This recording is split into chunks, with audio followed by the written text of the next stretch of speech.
दुर्गाज किचनमध्ये आज आपण इन्स्टंट लोणचं बनवणार आहेत. अगदी झटपट खायला तयार, वेळ जराही लागत नाही.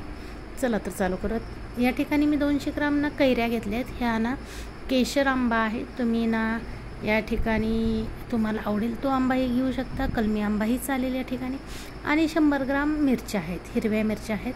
आता याला स्वच्छ धुवून घेतलं. थोडंही पाणी नाही ठेवायचं, वाटल्यास तर फॅन खाली सुकवा. या कैरीच्या आशेनं वरची साल काढून घ्यायची आपल्याला. आता या सालेची ही चटणी खूप सुंदर होते. ती कशी बनवायची ते जर तुम्हाला व्हिडिओ पाहायचा असेल तर कमेंट करा, मी जरूर तुमच्यासाठी बनवेन.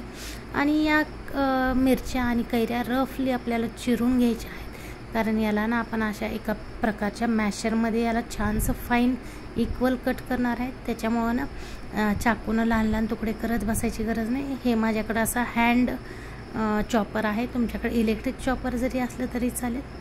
याच्यामध्ये थोड्या थोड्या बॅचमध्ये आपण अगोदर कैरी वाटून घेणार आहेत आणि दोन्हीचंही सेम म्हणजे परफेक्ट साईज सगळ्यांची होते. लक्षात ठेवायचं आपण किती वेळेस ही कैरीला असं धाग्यानं ओढतो किंवा हे मिक्सर आपलं किती वेळेस फिरतं, त्याप्रमाणे जर आपण मोजून जर केले ना दुसरं चॉपिंग ही एवढ्याच फाईन चॉप आणि इक्वल कटिंगचं होतं. हे पहा, छानसं आपलं हे कटिंग झाले आहे, एकदम सुंदर झालेले आहे. आता याला ना एका बाउलमध्ये आपण ट्रान्सफर करू. एकदम छान झालं. एकही असं बाईट असा मोठा लहान नाही आहे, इक्वल झाला आहे. दुसऱ्या ह्याच्यात आता थोडीशी कैरी उरली होती ते आणि या हिरव्या मिरच्या घालून. हिरव्या मिरच्या कंपल्सरी आहेत, त्या घाला, त्याच्यामुळे खूप छान टेस्ट येते. आता यालाही फाईन आपण छानसं असं चॉप करून घेऊ. दोन्हीला छानसं मिक्स करून घ्यायचं. या ठिकाणी ना एक चतकोर कप ना मी हे मोहरीचं तेल घेतलेलं आहे. त्याला छानसं गरम करायचं, त्याचा छानसा असा धूर निघू द्यायचा. धूर निघाल्यानंतर त्याला थंड करायचं, थोडंसं कोमट असू द्यायचं. त्यावेळेस ह्या ना 1-2-3 मी लाल मिरच्या घेतल्या, त्याला छानसं असं छोटे छोटे कट करून घेतले आहेत. या ठिकाणी 8 काळे मिरे आणि 4 लवंगा घेतलेल्या आहेत. आणि 1 वाटी म्हणजे 1/4 कप या ठिकाणी पिवळी मोहरी आहे. आणि तेवढंच मी मीठही घेतलं आहे. आणि फक्त कलरसाठी हे आपण ना बॅडगी मिरचीचं 1 चमचाभर तिखट, 1 चमचा हळद घालणार आहेत. आता याला छानसे मिक्स करणार आहेत. थोडंसं हलकंसं गरम तेल असू द्या, कारण हे मसाल्याचा कच्चापणा त्याच्यामध्ये जातो, पण जास्त कडक तेल करू नका. आता या तेलाचा थोडासाही वास येत नाही, कारण याला आपण छान धूर येईपर्यंत गरम केलं. धूर आल्यानंतरच ह्याचा गॅसचा फ्लेम आपण ऑफ केलं. तर आता छानसं गरम आहे. थोडा वेळ आपल्याला याला थंड होऊ द्यायचं आहे.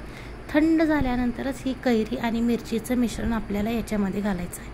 थोडंही गरम तेल किंवा हे मसाला असू देऊ नका, नाहीतर लगेचच ना याला पाणी सुटायला लागतं, कारण आपण कैरीची साईज खूपच छोटी केली आहे.